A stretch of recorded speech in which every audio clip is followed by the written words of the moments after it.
इस वीडियो में हम अपने अगले 20 क्वेश्चन करेंगे भाई। सिंध का नखलिस्तान बाघ हड़प्पा सभ्यता के किस पूरा स्थल को कहा जाता है? तो सिंध का नखलिस्तान किसको कहा जाता है? मोहनजोदड़ो को। हड़प्पा सभ्यता के संपूर्ण क्षेत्र का आकार कैसा था? त्रिभुजाकार। अब कैसा हो गया? अभी पतंग जैसा हो गया है ना।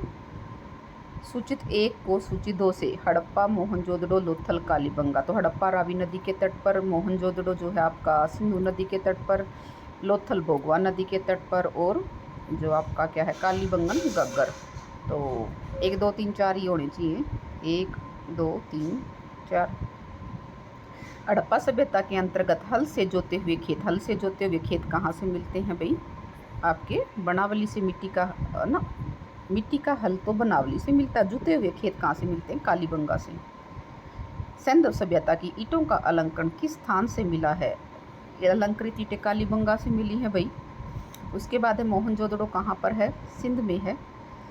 सिंधु सभ्यता में बृहद स्नानागार और अन्नागार दोनों ही मोहनजोदड़ो में है। सिंधु सभ्यता की मुद्रा में किस देवता का के रामतुल्य चित्रांकन मिलता है? इसमें क्या आएगा भाई? आद्य इंद्र, विष्णु, ब्रह्मा, आद्य शिव। कौन सा हड़प्पा कालीन स्थान गुजरात में था? कौन सा था? लोथल और धोलावीरा दोनों ही हैं। मोहनजोदड़ो को किस अन्य नाम से भी जाना जाता है? जीवितों का टीला, कंकालों का टीला, दासों का टीला, मृतकों का टीला। क्योंकि मोहनजोदड़ो जो है ना वो सिंधी भाषा का शब्द है जिसका अर्थ होता है मृतकों का टीला। उसके बाद है भी हड़प्पा सभ्यता का प्रचलित नाम कौन सा है? सिंधु घाटी की सभ्यता। सैंधव स्थलों से उत्खनन से प्राप्त मोहरों पर निम्नलिखित में से किस पशु का सर्वाधिक उत्कीर्ण हुआ है? किसका हुआ है सबसे अधिक? सबसे अधिक किसका हुआ इसमें से? शेर, घोड़ा, बैल, हाथी। तो सबसे ज़्यादा बैल। सिंधु घाटी सभ्यता जानी जाती है किसके लिए? अपने नगर नियोजन के लिए। सिंधु सभ्यता का कौन सा स्थान भारत में स्थित है? हड़प्पा, मोहनजोदड़ो, लोथल। लोथल है भाई। भारत में खोजा गया सबसे पहला पुराना शहर कौन सा था?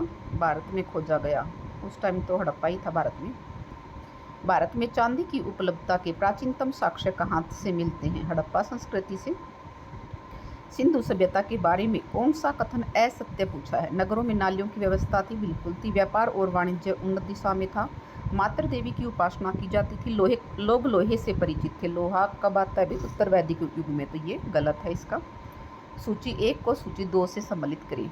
सिंधु सभ्यता की उत्तरी सीमा। सिंधु सभ्यता की उत्तरी सीमा कौन सी थी? मांडा। दक्षिणी सीमा दाइमाबाद। पूर्वी सीमा आलमगीरपुर। और जो पश्चिमी सीमा है वो सुतकागिन डोर। तो 1 2 3 4। अगला है मांडा किस नदी के किनारे था? तो मांडा कहाँ है? पहले जम्मू कश्मीर में था, अब लद्दाख में है। तो चिनाब नदी के तट पर। हड़प्पा कालीन स्थल रोपड़ पंजाब किस नदी के किनारे स्थित है? हड़प्पा कालीन स्थल जो रोपड़ पंजाब है वो किस नदी के किनारे स्थित था भाई? रोपड़ सतलुज। तो